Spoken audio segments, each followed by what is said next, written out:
Welcome into Survivor Analytics. I am your host, Clyde, and today I'll be tackling a new project on this page, walking through every final tribal council in the history of US Survivor and explaining who I would vote for if I sat on the jury. Obviously, jury votes are subjective. What I personally value in a Survivor finalist may fundamentally differ from you. My primary criteria in this exercise was strategic dominance. In other words, how influential was a particular player in directing the season towards its final destination. I also place a lot of emphasis on social insulation. Throughout this exercise, you will hear me knock contestants for relying on challenge wins or idle plays. To me, depending on immunity round to round reveals an inherent flaw in a player's social game. It shifts the power in the game from the contestants to production. Different challenges play to different strengths. So if you are in a spot where you need immunity, you're essentially hoping that production picks a challenge that favors your individual skill sets. Yes, there is luck in the social strategy side of Survivor as well, but in my opinion, it's not to the same extent. So with the criteria solidified, we can jump right in. We can start with the first season of Survivor. It's Survivor Borneo, where we got Richard versus Kelly, and this is a pretty easy Richard vote for me. Now, I do think that Richard's Survivor legacy is oftentimes blown out of proportion because he was the first winner of the franchise. You'll hear people credit him for creating the first alliance, but that's not true. Kelly and Sue locked down that agreement, and Richard is the third player roped into that group. In the pre-merge, I think that Kelly plays a stronger game as she's working at the center of the power structure on the Lagi tribe before Richard even got there. The second half of Borneo is what elevates Richard ahead of Kelly for me. Around the mid-merge, Kelly starts to question if she even wants to play the game of Survivor. She takes issue with the deceptive nature of the show, and she intentionally doesn't vote against her alliance's targets at both the final 8 and the final 6. By refusing to work with her alliance, Kelly loses the trust of the other Tagis to the point where she's the consensus target every round starting at the final 6. If Kelly loses immunity at any point in that stretch, she's voted out of the game, which I take major issue with. You also have Kelly's horrible decision at the final 4 to flip on Sue. That move actively burns Sue's jury vote and it narrows Kelly's path to the final tribal. So while Kelly stumbles her way through the endgame, Richard has much more stability. Up to the final 6, Richard is working within the majority alliance, but he's not the person directing the ship. His alliance just follows the votes of Dr. Sean, who's running the alphabet strategy, but at least Richard is willing to play the game and contribute to those eliminations. For me, it's the last 2 rounds of Borneo that tip the scale in favor of Richard. His side wins the Battle of the Tagis at the final 4, where Sue goes home. Then at final 3, Richard has one of the best strategic moves of old school Survivor, where he forfeits the final immunity challenge. Now, that decision was based primarily in Richard's relatively lower winning stock, as he had no chance at beating Rudy in a jury vote, but it's still a move that shows a level of strategic awareness that you didn't see with any other player on the Borneo cast. So even though Kelly has the better pre-merge, I feel that her game crumbles towards the end, while Richard's generally improves. I'll vote for Richard here. Moving on to the most viewed season of Survivor, it's Survivor the Australian Outback, where we got Colby versus Tina, and this was one of the tighter races from old school Survivor. Tina and Colby are in lockstep for just about the entire season, where outside the Amber Blind side at the final 6, they vote together in every tribal council. So the big question directing my jury vote is, who held more agency in their navigation through the season? And I think the answer is pretty clearly Tina. Now, early on, Colby was definitely the more powerful figure on the Ogakor tribe. In their third tribal council, he was the person operating the middle between the younger and older crowds. He ultimately aligns with Tina's side in knocking out Mitchell. While you can credit Tina for convincing Colby to work with her alliance, it's still a point in the season where Tina's game laid in the hands of Colby. But then you get to the post-merge of the Australian Outback, where I think that Tina takes the reins and pushes the season towards an endgame scenario that's much better for her than Colby. At Final 10, their Ogakor alliance gains control of the numbers, and I initially expected them to just pick off every member of the opposing Kucha alliance before fighting it out amidst themselves. After all, that was the strategic approach established on Survivor Borneo. Instead, Tina and Colby willingly cut some of their own allies along the way, and every time, the player who goes home is someone that's more loyal to Colby than Tina. At Final 6, Tina goes against Colby's interests in pulling the votes against Amber. Both of those rounds are clear examples of Tina outplaying Colby, especially when you consider the fact that Colby probably beats both Jerry and Amber in a jury vote. Tina's dominance on season 2 culminates in the finale, where she's primed to reach the final tribal council regardless of the outcome of the final immunity challenge. Both Keith and Colby wanted to take her to the end, which I find really impressive. So in terms of strategic agency, I think that Tina held much more control, and in terms of positioning, there was never a round on the Australian Outback where Tina was in danger of going home. She's got my vote. Then we got Survivor Africa, Ethan versus Kim. And there's no real debate here. I'm voting for Ethan. While I look at Ethan as a second-in-command figure that worked behind Lex for most of the season, he still had much more influence in the game than Kim. Ethan came up with the idea of throwing a challenge at the swap to ensure that his Boron alliance entered the merge with the numbers advantage. Then in the post-merge, Ethan is a lead strategist in the Brandon blindside at the final 8.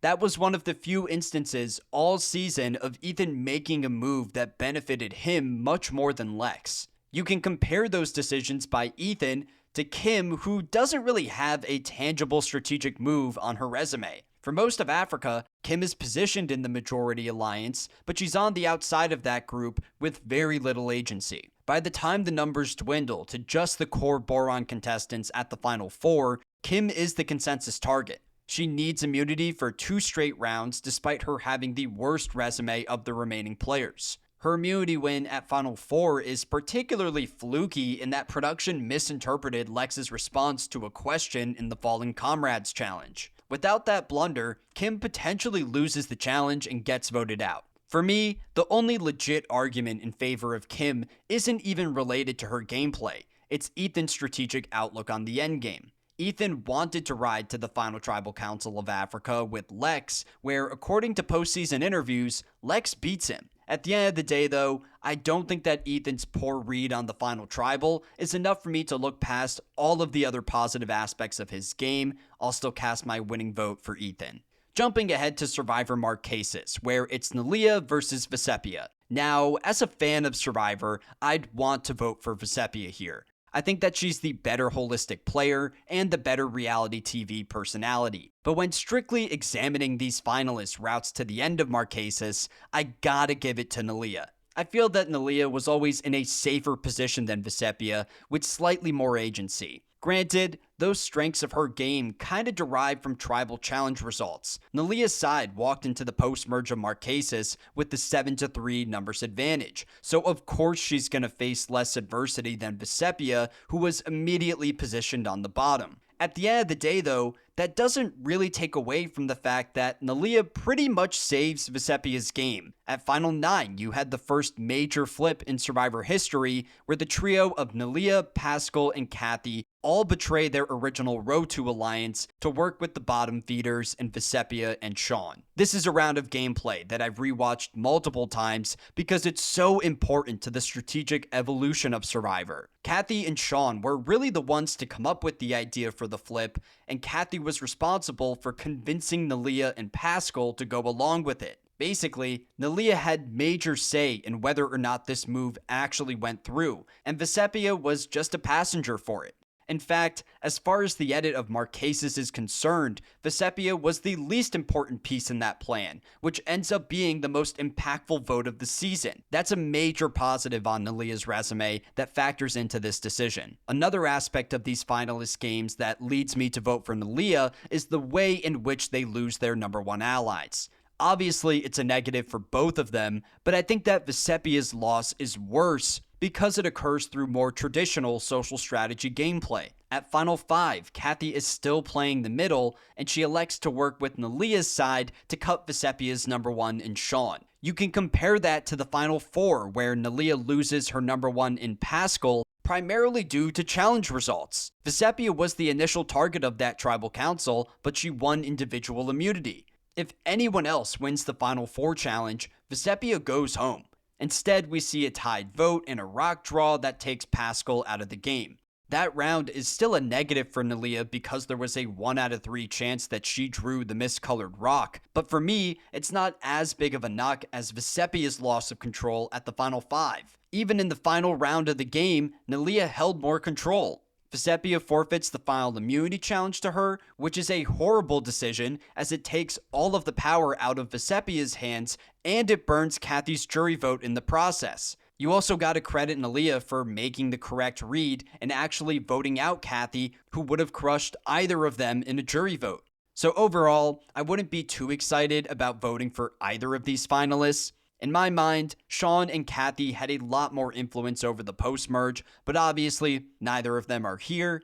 And even though I look at Vecepia as the better overall player, I find Nalia's run on Marquesas slightly more impressive, so she'll earn my vote.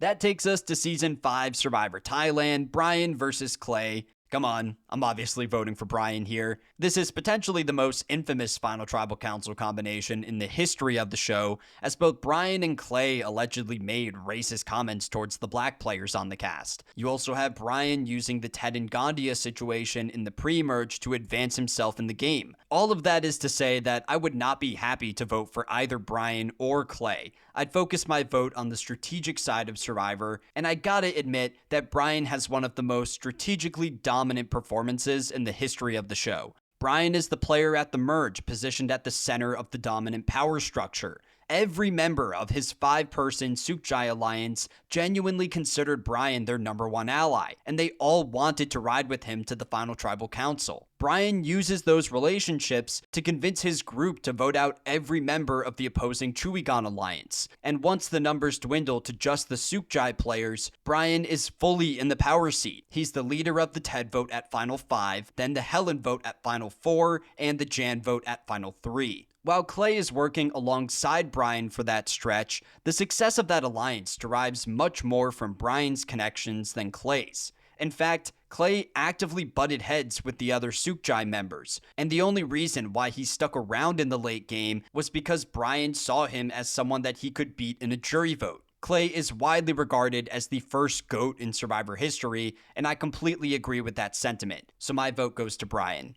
Next up is Season 6, Survivor of the Amazon, Jenna versus Matthew. I'm voting for Jenna, but it's close. I think that Matthew's game was the more consistent of the two. He is in the majority for just about the entire season. Now, that is not to say that Matthew is this super well-connected player. In fact, he is on the outside of the men's tribe in the pre-merge, and had they attended another tribal council, he's probably voted out. Then at the swap, Matthew is once again on the bottom. He gets 2 votes cast against him in the Shauna vote, and he more than likely goes out if that group goes back to tribal council. Even in the post-merge, Matthew is not shown actively building those alliances that keep him on the right side of the vote. Rather, Rob Sesternino is the player making those deals and pulling Matthew into the mix because he's widely perceived as this non-threat that would lose a jury vote. But by the end of the season, Matthew starts to understand the strategic side of Survivor. From the final 7 onwards, he serves as this second-in-command to Rob, who runs the game. Now, to be fair, I think that Rob held much more agency in that partnership, but Matthew was still in the loop, and he actively maximizes his paths to the final tribal. By the final 4, every remaining contestant in Rob, Jenna, and Butch all intended on taking him to the end. I'd also credit Matthew for his outlook on the endgame, as he correctly recognized that he needed to cut Rob, which influences his decision to forfeit the final immunity challenge. Jenna's game is more of a roller coaster ride with more impressive high points and more disastrous low points. The first 75% of Jenna's game is solid. She's in the core of the majority on the women's tribe in the pre-merge. At the swap, she connects with the likes of Alex and Rob. Then in the post-merge, she's a part of that young player alliance running the game and knocking out Roger, Dave, and Dina. Going into the final 7, Jenna was in a great spot at the core of a 4-person majority. That's the point in the season where Rob flips, and everything falls apart for Jenna. She's blindsided by the Alex vote at Final 7, she loses her #1 ally in Heidi at the Final 5, she considers quitting the game altogether at the Final 4, and she needs individual immunity to survive those last 2 rounds. On top of all that, Jenna targets Rob in the late game, who was the one contestant who actually considered bringing her to the end. I think that Jenna's final stretch on Season 6 is terrible to the point where I would consider casting my jury vote for Matthew. This is a situation where I'm picking between 2 very flawed games, but I'll lean towards Jenna because I think she's in a much stronger position than Matthew for most of the season. We can now look to Survivor Pearl Islands, Lil versus Sandra. Let's be honest, Lil was voted out in the pre-merge. The Outcast twist essentially gave her a second life, so based on that alone, I'll cast my vote for Sandra. But had Lil not relied on production interference to the same extent, then this would be an easy Lil vote. If you study the post-merge of Pearl Islands, you'll find that Lil is the contestant playing the middle, while Sandra is either working on the periphery of her main alliance, or just out of the loop entirely. At the final 10, Lil is a key swing vote that aligns with the Drakes in taking out Savage. That decision completely changes the strategic direction of the season. As we get deeper into the post-merge, we have two instances of Lil outplaying Sandra. At Final 8, Fairplay pulls Lil into the plan to knock out Rupert, one of Sandra's closest allies. Then at Final 6, Lil is a part of the group that blindsides Sandra again, this time voting out her number one in Krista. Those rounds are very impressive for Lil. The only real knock against her for that stretch of the game is that her powers somewhat derive from the Outcast twist. That gimmick allowed Lil to enter the merge as a free agent, but she still made the most of that opportunity. It's not until the very end of the post-merge that Sandra steps up and actually makes an impact on the game. She plays a key role in flipping the vote onto Burton at the final 5. She also convinces Lil to take her to the final tribal over Fairplay, which is absolutely ridiculous. While those moves are solid, I don't think that they're enough for me to say that Sandra played the better post-merge game. For the time that Lil was on Survivor, I believe that she outplayed Sandra, but I can't look past the fact that she was voted out in the pre-merge and brought back through a gimmick. That's an automatic disqualifier for me, so I'll reluctantly cast my vote for Sandra. On to Survivor All-Stars. It's Amber versus Rob. I've said this before on the page, but I think that Rob plays the best runner-up game in the history of the show, so I'd obviously vote for him. I see Rob as the real strategically dominant force guiding this duo through the game. While you can credit Amber for her outlook on Rob as she expected him to burn jury votes through his dominance, it's worth acknowledging that her loyalty was not purely strategic. She sticks by Rob's side at least partially because they fell in love, which separates Amber from similar winners like Natalie White. But like I said, I think that Rob deserves much more credit for their navigation through All-Stars. At the second swap, Amber is thrown into a horrible position, outnumbered 4-1 against the opposing Mogo Mogo alliance, and she is not voted out of the game primarily due to Rob's influence over the likes of Kathy and Lex. Yes, Amber needed to seal the deal and convince those players that she would remain loyal, but their decision to vote out Jerry over Amber is based more in their connection to Boston Rob. Then in the early merge, Rob is the player who makes the executive decision to align with their original Shapira tribe in voting out Lex and Kathy. Then at Final 5, Rob tricks Rupert and Tom into targeting each other in a spot where they would have been much better off aligning and breaking up the showmance. Then at Final 4, we see Rob strong-arming Jenna into flipping against Rupert. I just feel that Rob was more active in pushing the season towards his intended Final Tribal Council combination. Now, he makes multiple social blunders along the way, to the point where there are 3 jury members in Alicia, Lex, and Big Tom who would not vote for him in any Final Tribal Council combination. For me though, I don't think that Rob ever crossed a line socially. Combining that with Amber's failure to ever make a move outside her alliance with Rob, and I'll cast my vote for the Rob father. Next season is Survivor Vanuatu, Chris versus Twyla.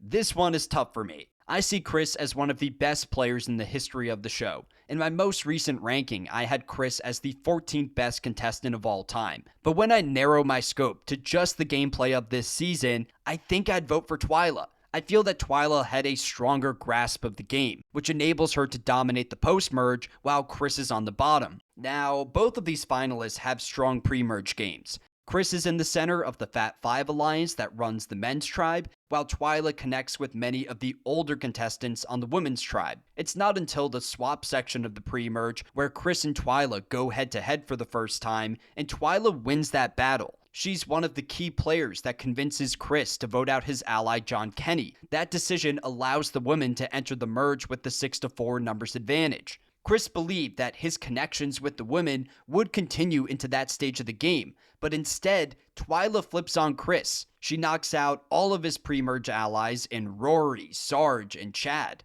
That's a 3-round stretch where Chris is completely powerless as Twyla cuts all of his other strategic options. Then at final 7, Twyla is the player who comes up with the idea of pulling Chris back into the mix and flipping against that original women's alliance. While you can definitely credit Chris for his relationship with the women that ultimately help him survive that round, I still see that move more as a strategic play from Twyla. As you approach the endgame of Vanuatu, Twyla continues to outplay Chris. She convinces him to vote out many of his remaining connections like Julie and Eliza. By the time you reach the final 3, Twyla has a guaranteed spot in the final tribal council as both Chris and Scout wanted to take her to the end. All of those factors point me towards a Twyla vote, but I'll still shout out Chris for his relationship with Twyla. By the final immunity challenge, Chris had pulled Twyla away from Scout. Twyla intended on rolling with Chris to the end, which is insane considering her tight alliance with Scout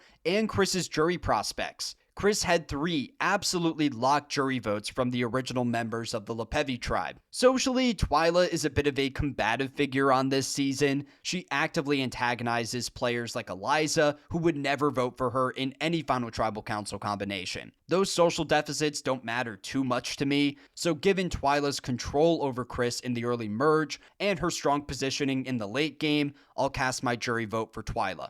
Moving ahead to Season 10, Survivor Palau, Katie versus Tom. I assume that most people would expect this to be a locked vote for Tom, but I think there's an argument here for Katie. Katie was much safer during her time on Palau. She reaches the final 3 in a spot where both Tom and Ian want to bring her to the end. By contrast, Tom absolutely needed immunity at the final 4 and the final 3. With that said, I'm still voting for Tom due to his degree of control over the first 80% of the season. It feels like Tom is just a step ahead of Katie anytime she tries to flip the game against him. At Final 7, we see Katie fail to assemble an all-women's alliance because Karen refuses to turn on Tom. Later on at the Final 6, Katie intends on voting out Karen, which would have positioned her perfectly in the middle at the Final 5. Once again though, Tom correctly anticipates Katie's next move. He works against her best interest by pulling the numbers onto Greg. Those are 2 clear instances of Tom getting the best of Katie, but his game crumbles towards the end of the season. At Final 5, he makes the massive blunder of agreeing to vote out Karen.